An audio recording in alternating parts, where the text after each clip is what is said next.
Alright, people, this is the second episode of our Dark Souls 2 crit play. We're actually going to skip Majula, but we're going to be coming back to that later for another episode. And in this episode, we're going to be covering Heide's Tower of Flame, or Hades' Tower of Flame. Scholarly discussion is mixed on the pronunciation of that. And No Man's Wharf. Alright, well, I'm Kai, joining this lovely video cast again. I get to talk about Dark Souls, so I'm in. The first thing that I think is notable about going into Heide's Tower from Majula is the ridiculous geographical difference between the two areas. Yeah, it's visually, I don't know, a few miles, and literally about 40 seconds. And I think this is kind of a problem in other parts of Dark Souls 2 as well. Probably the most infamous bad example of that is going from Earthen Peak up to Iron Keep. No, that makes total sense. I have no idea what you're talking about. Clearly there's a giant floating zeal of volcanic lava that is just above the clouds that you can't see. So, or maybe the elevator's holding it up. My favorite explanation that I've heard for Earthen Peak to Iron Keep is that the elevator for Earthen Peak is actually inside of a much larger elevator. While you go up in the Earthen Peak elevator, the large elevator is actually going down. That's hilarious. I would like to see the visual tricks at play to make that possible. And I do think this is a bit of an issue in Dark Souls 2, because you really don't have that cool area discovery that you did with the first Dark Souls. It happens... Because finding those cool shortcuts was, like, one of the best parts of that game. Yeah, it's in a couple spots, but I do agree. The idea of... I remember in an interview leading up to the release of Dark Souls 1, Miyazaki mentioned that if there's an area in the distance, you can visit it. And I thought that was hyperbole, and it kind of was. I interpreted it as him meaning... like Skyrim, where you could just trek across the land and Skyrim wall jump up a mountain if you wanted to. But what he meant was that iconic locations that you can visibly see, you'd be able to visit. And Dark Souls 1 was obviously really good at that. Dark Souls 2, I feel like the way the areas are kind of put together in more of a slapdash manner hurts the level design. The game loves these drop-off points that you can't climb back up with, like Huntsman's Copse to Harvest Valley, or Grave of Saints to the Gutter. You drop down these broken ladders and you can't climb back up. Why? I can't think of any design sense why that's the case. It's possible because you can warp from any bonfire to any bonfire, but Dark Souls 1 only utilized the permanent drop-off points for boss fights when you're at the very tail end of an area. I think it's a problem that Dark Souls 2 relies on it so much. I do think that the ability to warp immediately does kind of hurt the level design in a way, because it doesn't actually force it to be cyclical and to be accessible from different points on the map. Yeah, and in Dark Souls 1, just traversing from area to area, or back from area to area that you've already been through, it kind of forces you to think critically about how you progress. Like, when I play Dark Souls 1, I'm like, well, fuck, I'm not going through the Great Hollow and Ash Lake until I have the Lord Vessel, because I don't want to climb back up that bitch. Exactly. Or down into Tomb of the Giants. Yeah, exactly. You don't want to put yourself in the situation where it's such a pain in the ass to get in and out. I like that the game reinforces that, and in Dark Souls 2, there's very little consequence for how you progress through an area, because you don't really feel trapped, because you just go back to a bonfire and then can go back to Majula. So... and you could do that eventually in Dark Souls 1, but it was earned, and it felt very relieving. You know, it was something that you worked for. And in Dark Souls 2, the convenience, I think, is a little cheapened. And I can kind of see the reason that they did warpable bonfires immediately in Dark Souls 2. It's one of those things that I think kind of reads good on paper, and that, oh yeah, it's convenient and it's easy for the players, but I think it really does inform the world design of the game, and kind of in a negative way. Mm-hmm. And they didn't need to consider that as much when they were designing things. Right. Maybe they did, but they just thought it was a good enough trade-off to the point where, you know, players who found Dark Souls 1 too intimidating, they see easier travel as something that would be help the game make it seem more accessible, or Or maybe a lot. I know the backtracking was a fairly common complaint in Dark Souls 1, especially from folks who had played Demon Souls, which by comparison had like virtually no backtracking. Yeah. So I see that, but still, I kind of like the way the backtracking was implemented in the first game, so I was disappointed to see it wasn't a factor in the sequel. Yeah, I always felt the backtracking, to me, it felt more like an accomplishment, where, oh cool, I figured out how to do this cool thing and get between these areas faster. And it was satisfying, and I never felt like it was so long that it was terrible. Yeah, I agree. The difference between the two maps is also really important to consider, too, because Dark Souls 1 is a pretty vertical map compared to most other open-world games.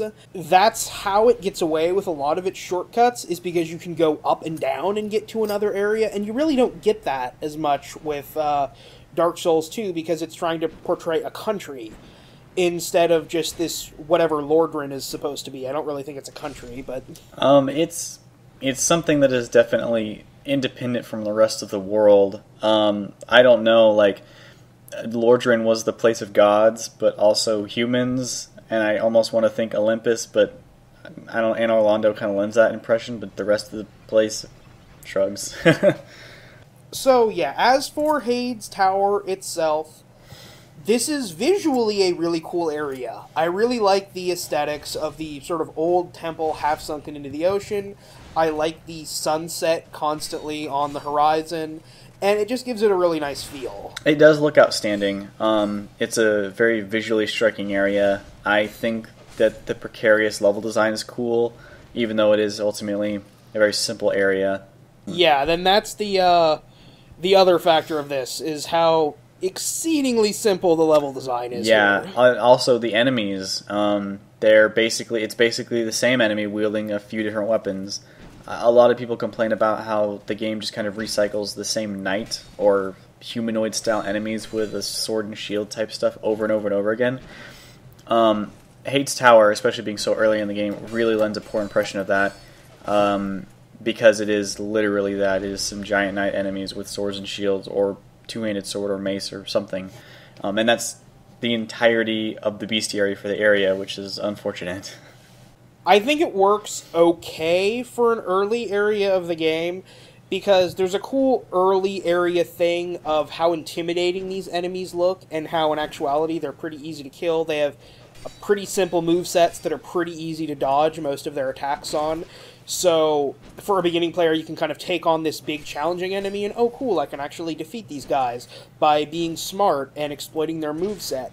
And that's cool to have early on in the game, but it just has too many enemies that are exploitable in the exact same way. Yeah, and I think that the simplicity of the bosses is also unfortunate. Dragon Rider, I feel like maybe they should have just moved old Dragon Slayer to where Dragon Rider was, and then just not even put a boss in Cathedral Blue, and then just use the Twin Dragon Rider fight for much later in the game, which I think is a pretty fun encounter. Yeah, I think the Dragon Rider fight is, like, I don't know, functionally it's fine, but I think it's one of the most boring and simplistic fights in the game.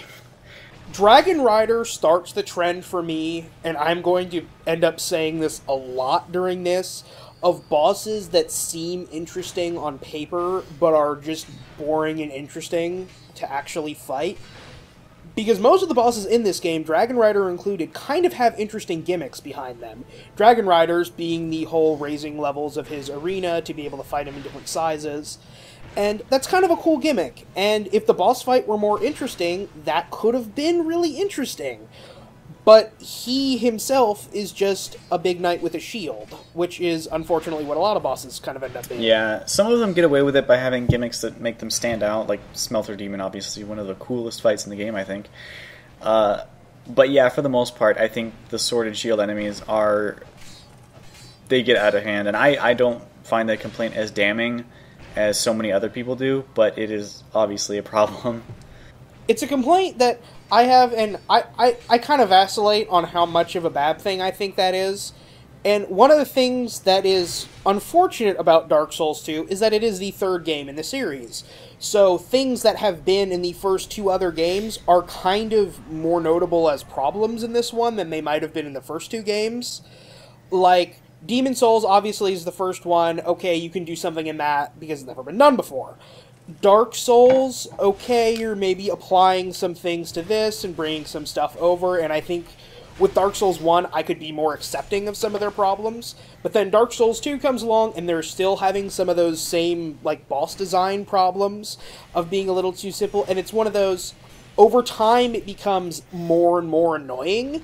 And, you know, just comparing each game sort of to the other in a vacuum, it's not necessarily worse.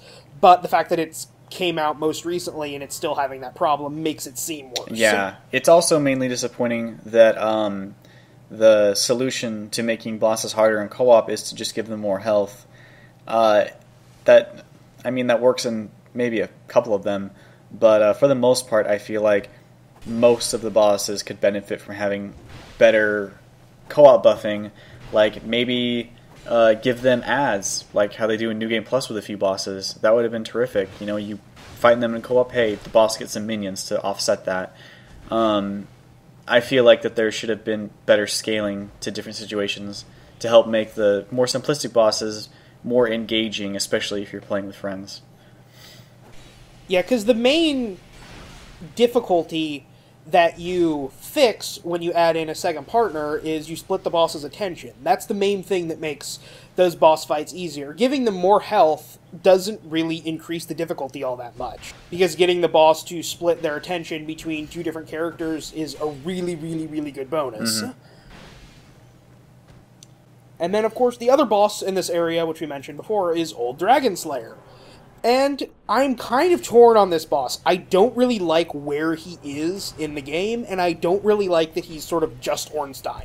Yeah, it feels kind of like fan service for fan service sake. I haven't ever seen a good or satisfying explanation for why he's there, and I think the Dark Souls 2 story and lore deserves a lot more credit than it generally gets. But Ornstein is just... Here you go, Dark Souls 1 boss. It's ironic because I think they actually redid all of his animations and his model looks different. So he fights kind of similarly, but I mean they really put quite a bit of effort into re-implementing him into the Dark Souls 2 like world. But at the same time, like technically he's well implemented, but critically it's like, what are you doing there, man? Yeah, it's kind of like, come on, guys. Yeah. There's a homage, and then there's just blatant copying, and he feels like more blatant copying. And what I think they should have done is, if they were going to do this, is I think they should have put him way later in the game and made him a lot more difficult than he was here, and not made him possibly the first boss in the game you can fight. I agree, yeah. I remember reading something about how it was a really good, not necessarily a fan theory, but about how Ornstein should have been the boss of Aldia's Keep. And that, like, because he's Dragon Slayer Ornstein, so that might have had some connection, or he could have been a boss that you fought in the Abyss behind the... God, what are the name of the gates again? The Dark Chasm of Old. Yeah, Dark Chasm of Old. Like, he could have been one of the enemies you fight in there. And, because I think the intent behind him might have been to take, okay, here was a boss you fought as a duo, and now you can fight him as a single enemy, and his moveset's different, and you're just taking him one-on-one. And I think that would have been cool if he would have been, like, Artorias levels of power, because he was apparently, like, the head of the Four Knights of Gwyn. So, kind of would have been cool if he would have matched that power level, and not been such an early game boss. It would have been neat. Yeah, I agree. I like the idea of him being the boss of Aldia's Keep, because then that would have... Okay, Aldia maybe found his armor, excavated it, and he put up a fucking soul to try and imitate Ornstein. There you go, there's your explanation. I could have bought that. I don't know how to explain how Ornstein is in this game otherwise. The Aldia explanation, if that was the case, I'd love that. I'd be down with that. But unfortunately, that's not what happened. And they even copy the arena very similarly, right down to the pillars that are destroyed when you fight near them. So, yeah, I think that in terms of trying a fight that tries to capture the actual Ornstein and Smo grandeur, the Velstadt fight probably comes the closest to that. But the actual, ironically, Ornstein revisit fight in the sequel is a little more of a whimper rather than a bang. So, with that, let's actually move on to No Man's Wharf, because this is one of my favorite areas of the game. Good, yeah, I'm okay with this. It also introduces one of the most interesting and underrated elements added to Dark Souls 2, which will be in Bloodborne, if you guys have seen the leaked gameplay footage. Invisible status effects caused by things like water and oil. That stuff is awesome. Yes, that is a very cool implementation. I am excited for that. Did you have a first rude awakening when dealing with that? Like, you were standing in water... What the hell happened kind Yeah. of a thing? I died in one shot to a firebomb at one point, and I had no idea what had happened, and I don't think I figured out for hours what happened until I got hit with that, like, in another area, and I'm like, oh, that's what happened back then. I had to look online. I was playing it before release, and I got modded, like, repeatedly for trying to ask this on GameFAQs until I was, like, suspended, because apparently you can't talk about the game as you're playing it until it comes out officially. So, I tried my best to avoid the oil attacks, but maybe I smashed one of the oil drums and was covered in it. And I went to go light my torch, and I fucking explode and die instantly. And my interpretation of that was, given that it was not a torch, I hadn't used this sconce yet to light my torch before that. I assumed it was like booby trapped or something. Like a trapped I was like, how torch? the fuck was I supposed to know that? And I was basically live texting my playthrough to my friend. And oh man, I was mortified and terrified and pissed off, and it kind of helped. I can rush through the area now, no problem, but it helps solidify the tone of that area. That I was pretty mortified of it, and the boss, while simplistic, I finally got to the boss, and I was like so terrified to enter that fog gate. So in No Man's Wharf, I will say, while I do like this area, my immediate thought on entering it was, holy shit, am I going to get to fight ghost pirates in a Souls game on a ghost pirate ship? And that was like my immediate thought, and I was extremely hyped for that. Slightly let down that it was Vikings, but I still thought it was really cool. Yeah, it had like a pirate slant to them, and getting to summon the ghost ship was pretty sweet. I like that moment a lot. Yeah. Apparently you can actually shoot the bell with an arrow from like the start of a mission if you want to, and summon it way early. And that's interesting. Really? Yeah, you don't have to pull the switch. I haven't done it myself. I've read about it, or someone told me about it. I forget. Wait, you shoot the boat and it gets summoned? No, the bell that you ring, like the bell that's located just above the switch. You can shoot that. That makes perfect sense. So yeah, I was in stream and someone mentioned that. I forget who exactly. That's really cool. Yeah. I didn't know that. Very, very clever design there. And then the other cool thing you get in No Man's Wharf, which is, personally, I think it's the coolest use of a Pharaoh's Lockstone in the whole game, which is bringing down the giant lantern and lighting the whole area up to scare away all the little Cloverfield monster things. It is great. I agree. It is a really nice and proper use of the Pharaoh's Lockstone. I think maybe my favorite... Isn't there a Pharaoh's Lockstone that just triggers a trap in Earthen Peak? I think it's just detrimental, like it causes poison gas or some shit. Yeah, I think there's one in... Because there's a few weird ones in Earthen Peaks that, like, give you pools of water so you can resist poison pools. Right. And stuff like that, but I think one of them will actually do a pool of poison. That's awesome. Okay, that's probably my favorite. I like the pools of water in Iron Keep. That's like you can douse yourself to reduce the fire damage when you're walking to get like items, which, I mean, you still die so quickly, but I thought that was a really, really interesting, unique mechanic that is not immediately obvious, but it makes a lot of sense, obviously. So someone like on NGG posted what is probably one of the best boss change ideas I've seen, which is putting a way to douse yourself with water into the fight with the Smelter Demon. I don't know, man. I like how it is. So you can douse yourself with water to counteract some of his like AOE just general fire damage from being close to him. Which I thought it was a pretty cool idea. I think it's a better idea to help counteract his fire damage is to simply get good. I don't accept any changes to Smelter Demon that would make him any easier. Okay, we'll talk about Smelter Demon more when we get to him. Okay.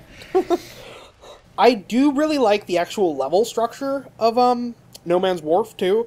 I like the sort of buildings built into the cliffside, and you have to climb up the one side and go down the other side. And I think it's kind of a neat level structure, especially opposed to Heide's Tower.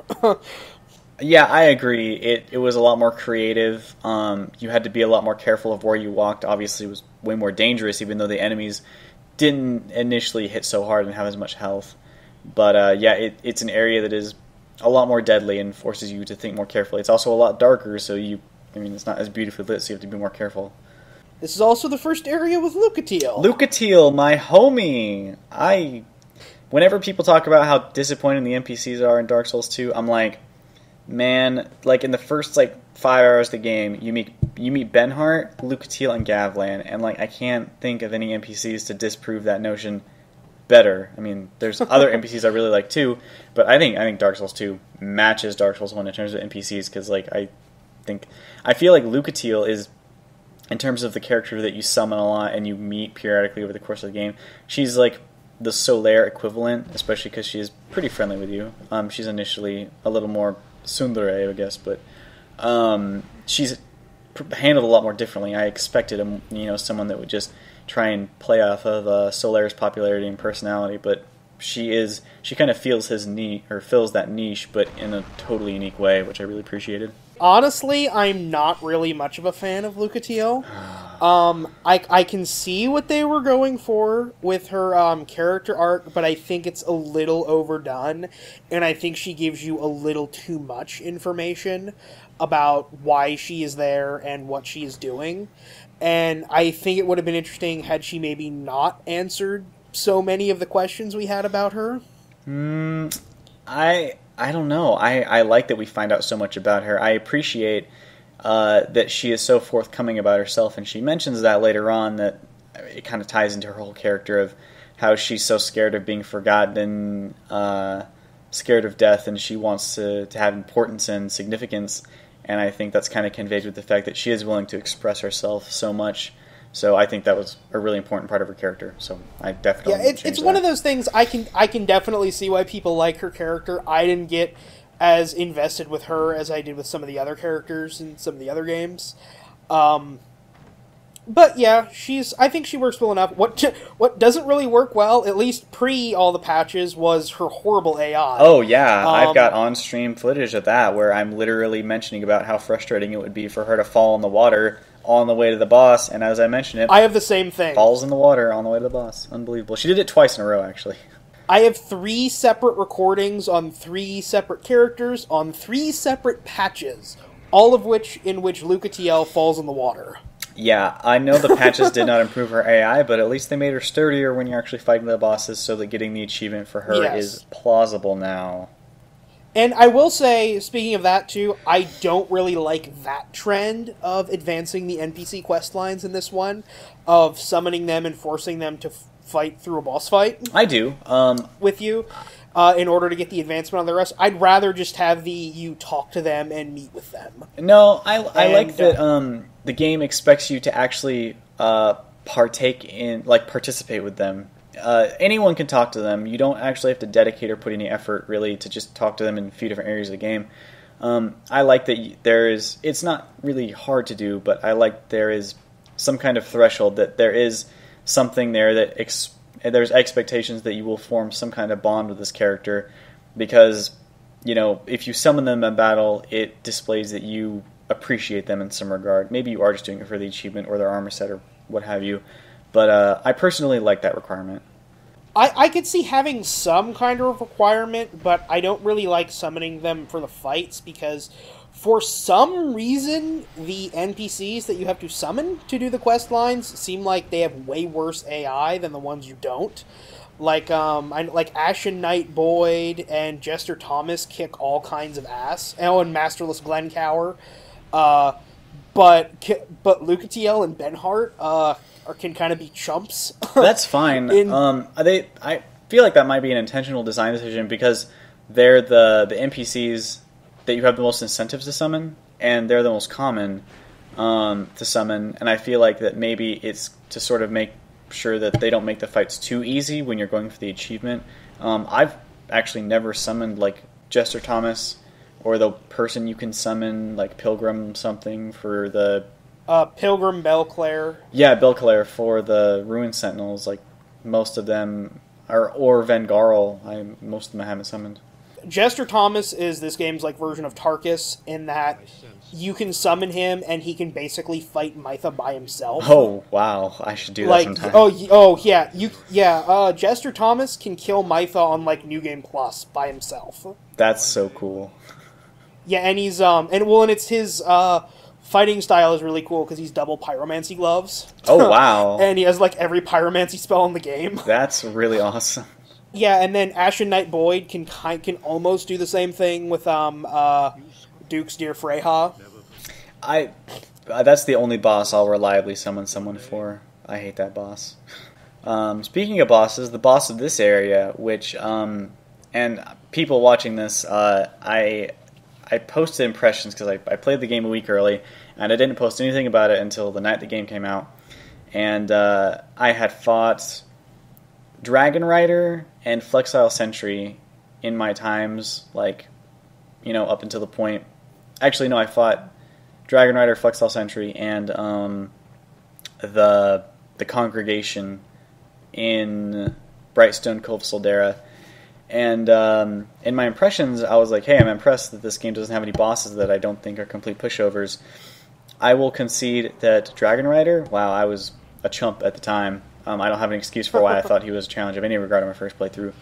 Flexile Sentry, this boss has one of the best designs of any Dark Souls enemy, I think, period. Like, that is I would agree with so that. cool. This was the first enemy that I got to that I was like, okay, this is an awesome boss. Yeah, the design is great. I think the theming for the setup of the fight, like the hold of the ship that's flooding, and like you go through this fog gate on a pirate ship, ghost pirate ship.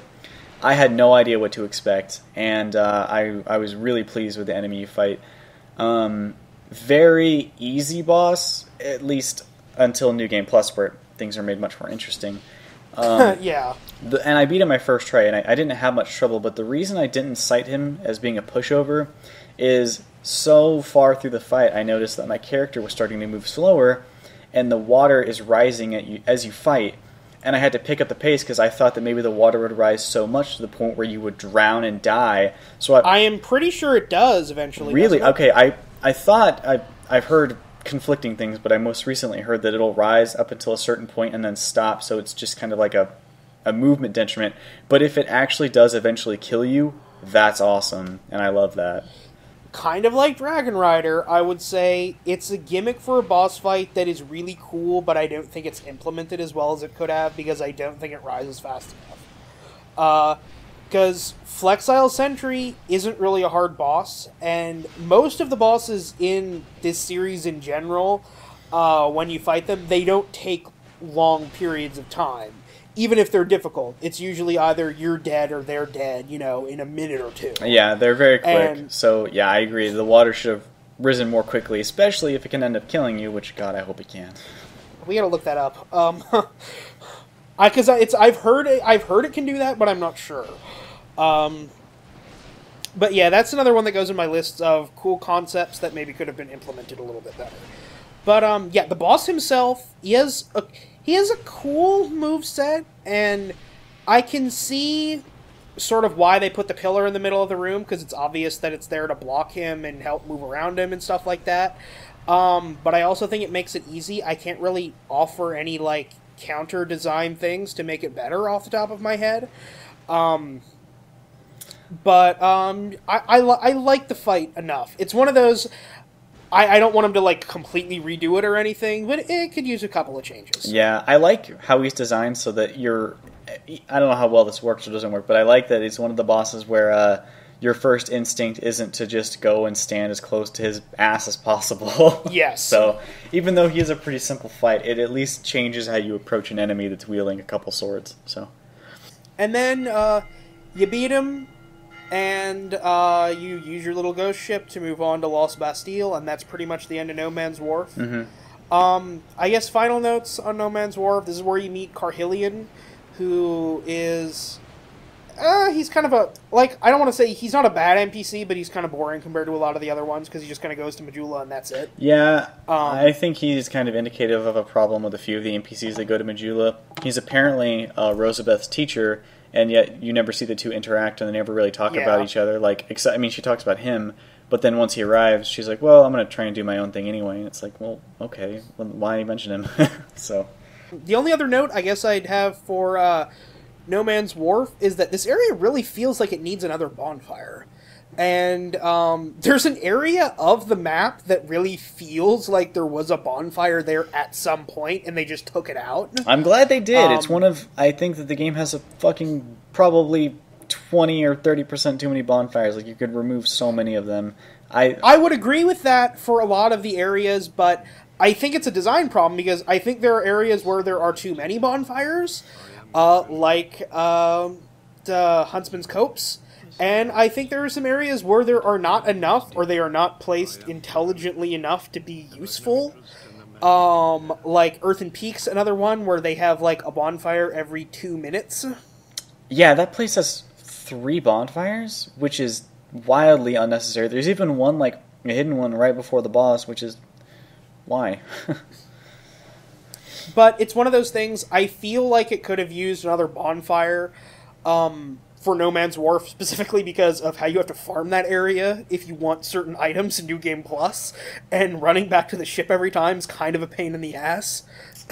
Oh, yeah, it is. But, I don't know, for farming purposes, I don't know, I wouldn't alter bonfire placement for farming purposes. I think that No Man's Wharf is one of the most potently well-designed areas in the game, and I think that the single bonfire placement at the very beginning is part of the reasoning for that. I think it really enhances everything. So, yeah, I guess I agree with that. It's one of those. I don't know. I feel like it could yeah, never mind. Yeah, I think it's. I think that's about gonna wrap it up for this episode. Mm-hmm. I think next time we might be covering Forest of the Fallen Giants.